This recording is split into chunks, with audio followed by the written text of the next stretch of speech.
Hi guys, it's Jimmy, and get ready for some serious collector talk. I was thinking today, wouldn't mind making a video about how I started collecting and yeah, where it sort of took me. And in front of you, you can see that these watches are all gifts that I gave to. Well, these ones are here for my daughters, and how it sort of progressed to gifting a passion of mine. To my family as well, and getting them into it as well. Um, quite a few years ago, most of you guys that watch my channel know this was my first watch, and I'm glad I kept it. So it's an Oris BC4. I remember being on holiday, walking into the Hourglass, and being a little intimidated because I'd never bought anything, any kind of expensive watch. Up until that stage, I'd just worn cheap quartz watches, and the guy I dealt with there was just a great guy, and he really was enthusiastic about the watches he sold, and he pointed me in the right direction for a nice watch to start with. And they had a good sale on these Oris watches, and I actually picked this up for $1,000. And sure enough, I fell in love with it more and more every month as I had it, and I only wore it for good, special occasions. I didn't wear it anywhere else. That's why, as you can see, the condition it's excellent. Even the original band's still great. And a year later, I went to the same destination for a holiday again, and sure enough, went to the shop, saw the same guy, and so second time around, I was looking at the Breitlings. I really liked them, so he ended up selling me a Breitling Navitimer. It was actually a Mont Brilliant Legend Limited. So it was a limited 1,000-piece Breitling. It looks more or less like a Navitimer. So I bought that watch. I got a discount on that as well, and I stepped up to spending, I think it was about $6,000. And when I got that watch, I was the feeling of accomplishment, and excitement, and just wearing it and enjoying it. That whole holiday I wore it, and couldn't take my eyes off it. And by then I was hooked. And started doing research and thinking about what kind of watches I might like, and started liking the Panerais. And what happened is, the following year, I was sort of limiting myself, thinking I'll buy one piece a year. And the following year, I actually bought a Oris diver. So it was the Pro Diver chronograph. Big, huge watch. I actually wore it on the farm for quite a few years. It was a really good watch. But anyway, I bought that year and just loved it. It was, had a chronograph, and the bezel, timing bezel, just different to the two previous pieces I'd bought. And the same year, just before Christmas, I bought another watch, which was I bought a Panerai 372. So it was I'm trying to think what they're called. It was is it called the Luminor? It was the 1950 Luminor. So it was the large size. It was the 47mm variant. Just time only. It's just a two-hander. Just minutes and hours. And enjoyed that watch tremendously. That watch is gone. I sort of regret that it left the collection, but it left years later when you start getting really deep and buying a lot of watches. So with those first watches, those first handful, every time was just an exciting time. You'd literally walk in the shop, you're almost sweating, you're that excited.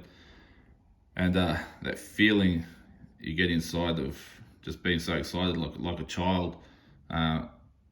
After each watch, it starts to diminish a little bit. You know what you want, you do your research, but you get the watch and then you're straight onto thinking about what the next one is. And I'm guessing most guys are the same, that collect. So unless it's something really, really significant, it's like you're just ticking that box. I've got that watch, then I've got the next one, and so on and so forth. With the vintage, not so much like that, because at this time I was starting to get into vintage Tudor, then Rolex, vintage Omega as well, and that was interesting. Trying to learn as much as I can about it, and make sure I buy the right models, make sure they're not, Franken watches or anything like that, and was really heavy into those for a few years while they were still available before they got really crazily priced. And now I'm still very much into them, but they just don't pop up that often, and you start to critique them a lot and see things that you're not quite happy about, and you get more specific. And so if you see something that's just not right, could be the color of the hands are just a bit off and you don't like it, you just won't buy it. So haven't bought much vintage lately. But what happens is my kids start growing up, and my wife and I start deciding, okay, we're going to buy them for special birthdays. We'll buy them a nice watch.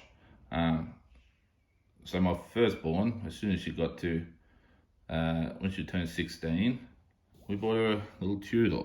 So it's this one here, tiny little Tudor. She actually picked it out. It was the Boxing Day sale at the Hourglass, and she picked this out. Her birthday wasn't for 10 months, so we put it in the safe, and I wouldn't even let her look at it. So it would be more surprising when she actually opened it. So after that long, after 10 months, you're gonna almost forgot what it looked like. And my daughter wore that to school. Yeah, she wore it to school every day, and you can see she was very careful with it. It's not really beaten up. So there was that. Then when she graduated secondary school, so it was sort of a graduation, and I think we sort of did it as a birthday present as well. I can't remember, but it was during that time in year 12. I gifted her this watch, which is a vintage piece I bought myself. And then when I bought it, I saw how much she gravitated towards it. She really loved it. And as soon as I saw that happening, I put this watch away and discussed with my wife that, our daughter can get this watch when she finishes school. And academically she did excellent, so we're so proud of her. And she loves this piece. When the world was open before this COVID shit, she was wearing this to university and really enjoying it. And so it hasn't been worn much in the last couple of years, but anyway, there was that piece. And then just recently was her 21st birthday, and this one was a really good surprise. She didn't know anything about it. I was lucky enough to score this. I got it about 3 months. I think it was about 3 months ago when they first released these. When it was early days, I was just lucky. I asked the right question at the right time, and the right version came in, which is obviously the most desirable version with this bezel and this bracelet. And this suits a young lady. I think that's the target audience. That's the risk they should be on. Unfortunately, how many young people that age could afford that watch anyway, I don't know. But it looks best on a young lady. Then my son was in between, and I'll go through his collection after I sort of go through my youngest daughter here. And my youngest daughter, she was always really, all my kids are close with me, but she was always really close with me. And because I was into watches, one day she comes along and tells me, "Dad, I want a watch for my birthday." And that was a pretty proud moment. And I can't remember, she was 7 years old, 7, 8, somewhere around there. And went to the watch shop, and she picked this out. It's a little leather strap. Wore it every day at school at that age. And you know what kids at that age do. Monkey bars and you name it. I thought one day it's going to come back with a smashed crystal. Sure enough, it didn't. You can see it has been well worn, but they're just bulletproof. Excellent piece. So yeah, she just wore the hell out of it. Even when I run my finger along the crystal, there's a couple chips on the edge, or quite a few. catching everywhere. But it didn't smash the crystal, so if anyone's going to put one of these to the test, yeah, a 7 or 8 year old will. There's that. Then things started getting thick real quick. So, with my older daughter, she got the Daytona when she was 18, finishing school. And with my youngest, I thought, why wait? Especially after all this COVID stuff. I'm not waiting. We bought her this watch for her 13th birthday. Yeah, as you can see, it's barely worn. She's been very careful with it. I think she's scared to wear it. But she loves it. I actually had the opposite version of this in the safe with a black dial that was sitting there waiting for it to turn 16. And we thought, yeah, we're not going to wait. Why wait? The gifts don't spoil kids. Bad morals do, I think. If you're raising your kids right, money's not going to ruin them or anything like that. It's too much freedom and no guidance is what I think. But I mean, I guess I shouldn't talk about that shit. This is about watches, not about that stuff. So that's the girls. My boy, of course, he followed me heavily in it. And when he was, I think about 12, 13, he was interested. He wanted, he kept asking for a Tudor Pelagos, the blue dial. And sure enough, here's his watch. Now, he wore this at school. So he wore this in high school in his young years. Every day, being rough as hell, playing sports. Half the boys used to complain that they'd get cut and scratched from when you tackle them with this watch on, with the sharp edges. And what happened is, eventually the bezel all started to patina on the luminescent pieces, and that pip there sunk. It got really notchy. He just beat the hell out of it that much. It was having issues. Started to get loose on the bezel. So it was under warranty. We took it back, and 4 weeks later, we get the watch back. It's got a new insert. We're turning it, it's all wobbly. Sure enough, the bezel falls off. And it fell off when we left the shop. So we go back, listen, we've just got it back after 4 weeks from Rolex, and the bezel's fallen off. They send it back. Rolex tries to claim that the watch has had a third-party polish, and that voids the warranty. And I said, it has never been polished. Yeah, it's been worn hard, but it's not polished. And then Rolex decides to say, okay, they'll fix it. But what they ended up doing is replacing the whole case. You can see it's a brand new case. So they've got a new sticker on the case back. They replaced the whole case. They refinished the bracelet. Those scratches are after it was refinished. So they practically gave us a brand new watch with the old movement inside it. And I said, now the serial numbers aren't going to match on the case to the original paperwork. But I have the paperwork, obviously, from the service, so it's kind of a weird one, this one. That's what, a rough 13, 14-year-old boy can do to a watch that's this bulletproof. So since then, he's learnt a lot about how to wear a watch and how to be careful. And, yeah, he looks after his stuff a lot better. What do you expect out of a young teenager? He's bound to play some sports and get rough. Then the next piece, can't remember what order they went in. I think it was his GMT. But this one we went Harvey's. I said, yeah, you can get it. We'll order it. When it comes in, we'll go Harvey's. So I think he put about $2,000 in or something. I can't remember. I think it was this watch. And he loves it. He's really looked after it. This has not been polished since brand new, so he's really taken care of it. Quite proud of him. It's his favourite. He just wishes it was more like the 58s. He wishes it was a bit thinner. But overall, gorgeous piece. Then he had his eye set. He kept showing me a watch that was at a second-hand dealer. And it was this This GMT right here. So it's a 2004, which is his birth year, and it was a full set. And I mean everything, full set, every swing tag, bezel protector, you name it. It had absolutely everything, which was great. It's got some bracelet wear, but bugger all polishing, because as you can see, coronet is really pronounced. Case is lovely and even. Just fold up the glass with my hands. Hang on a sec. There we go.